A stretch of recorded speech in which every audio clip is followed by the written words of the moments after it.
โทรหาคนนั้นนะไลน์เป็นแบบนี้โทรหาเป็นแบบได้เด็กที่น้อยคนจะเขาไปจัดกิจกรรมดูแต่ละบ้านดูแต่ละเมืองกับโทรหาเป็นได้นะสถานใหญ่ใจดี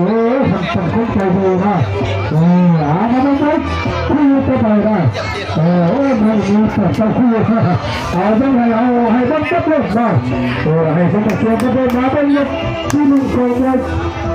คุยที่เขาคิดไปได้นะ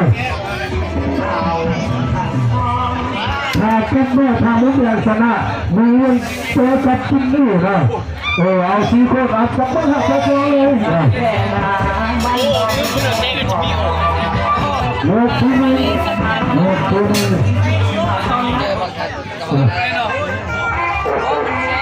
มาคุยกันได้ออกไปเลยมา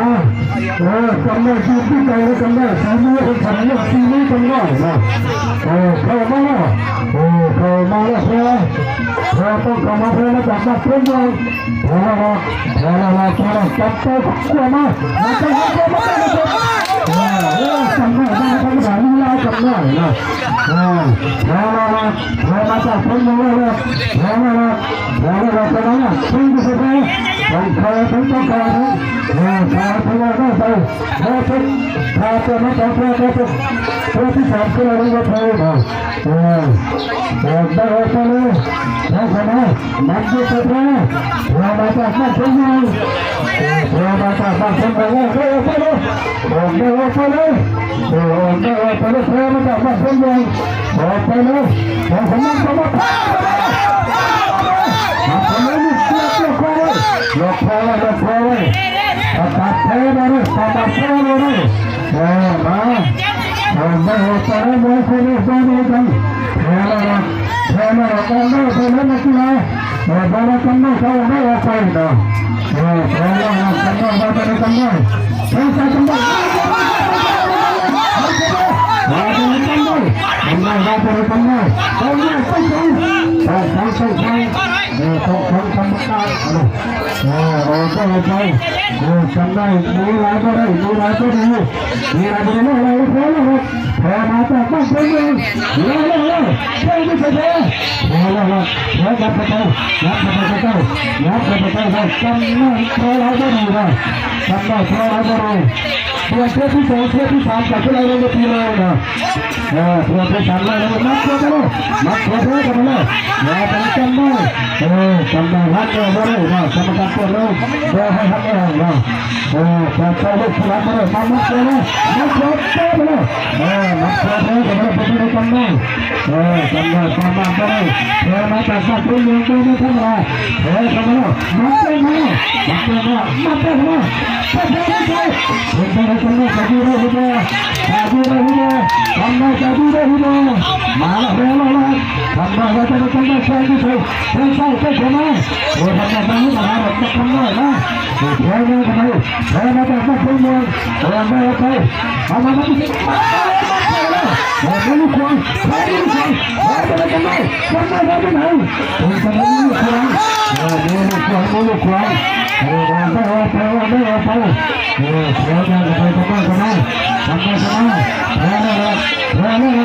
เราไปนักที่สุดเราที่สุดมา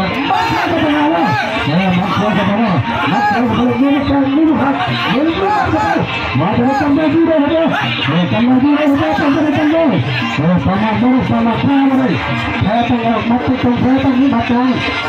ชาวบ้านจะพูดเลยชาวบ้านจะพูดเลยชาวบ้านจะทำได้ไว้มาซามาเลย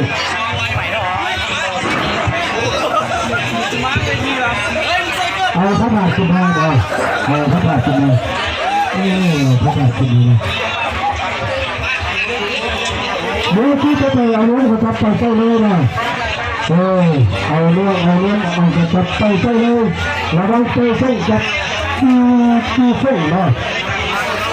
ไปเส้นมาจากบ้านน้ำโพจับที่เส้นมาจากบ้านน้ำยาง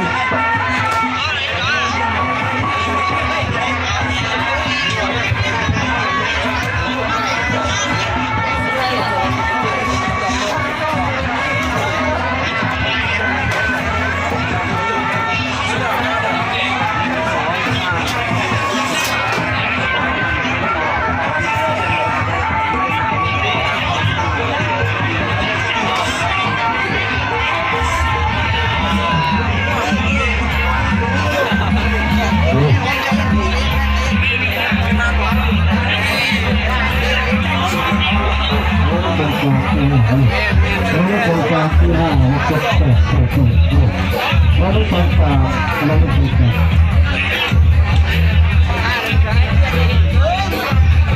เอาไปที่กลางเอาไปต่อไปที่กลางโอ้ไปเอาไปเลยเอาไปเอาไปเลยนะเนี่ยตัวสามแล้วตัวสามเอาคุณแม่ต้องไปจับมัดให้ได้นะมัดให้ได้มัดให้ได้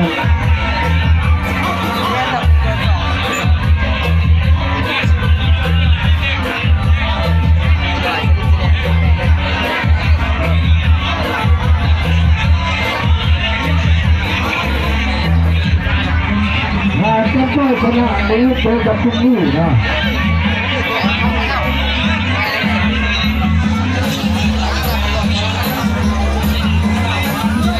เราคุณลูกคือกันมาแล้วตามเพื่อนนะพักจะเพื่อพักจะชนะ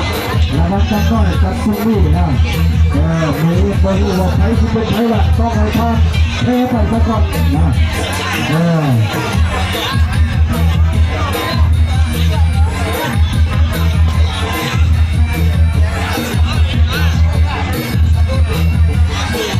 นี่ถ้าเราคิดเกิดแต่มาลุ้นกันบ้างมาบุกไว้ผู้เด็กพระมาจากแต่ละค่ายนะเอาคนค่ายไปกลับไปโดยของพวกเราเป็นระวังดาวแดงจะอัพจะไปคุณสุทองนะอนุรักษ์อัพจะไปคุณค่าว่ามาแล้วออกมาออกไปรอเข้ามาแล้วแพ้เข้ามาแพ้ยางเข้ามาโอ้ได้ไปอยู่ที่ใจกันอยู่ที่ใจกันมองไม่โอกาสได้สักกันนะเข้ามาแล้วกันได้เข้ามามัดเข้าหัวเลยมัดหัวคอแล้วเป็นคนจำได้เป็นคนมัดหัวคอแล้วจำได้เข้ามาแล้วตัวให้ระมัดคือป้าไม่เคยแพ้เลยมัดแพ้ไม่เคยแพ้ไปมัดกระโดดเลย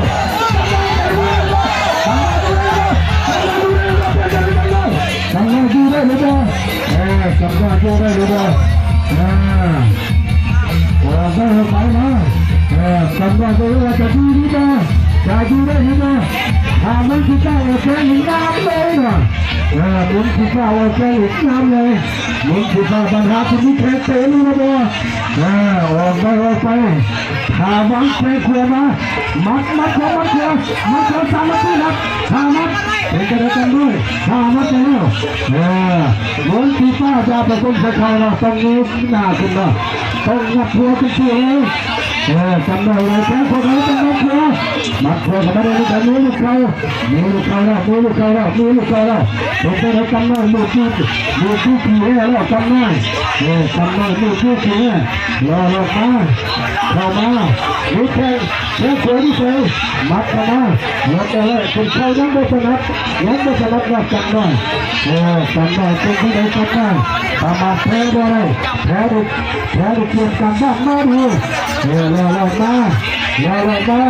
โอ้ได้ไปดูแพ้เลยมันผิดว่ามัดเข้ามายังไม่เข้าขาเขานี่มัดเข้ามาเข้ามาจะยังไม่ได้สุดที่นะเข้านะบอกทุกท่านคนยังไงมันผีป้าอะไรแพ้เข้ามาแล้วเป็นไปได้จำได้จำได้มาแต่สมัยเคยไปมาตั้งแต่มันเคยไปแต่จำได้เข้ามาเป็นยังไงบ้างเฮ็ดอะไรจำได้ยังไงบ้างมัดกันไปเลย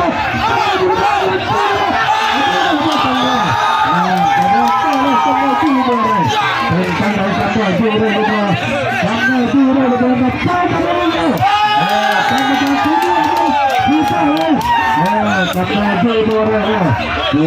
งมัดไม่ค่อยแพ้เลยถ้ามาเพื่อมาจากมาเพื่อเยอะเลย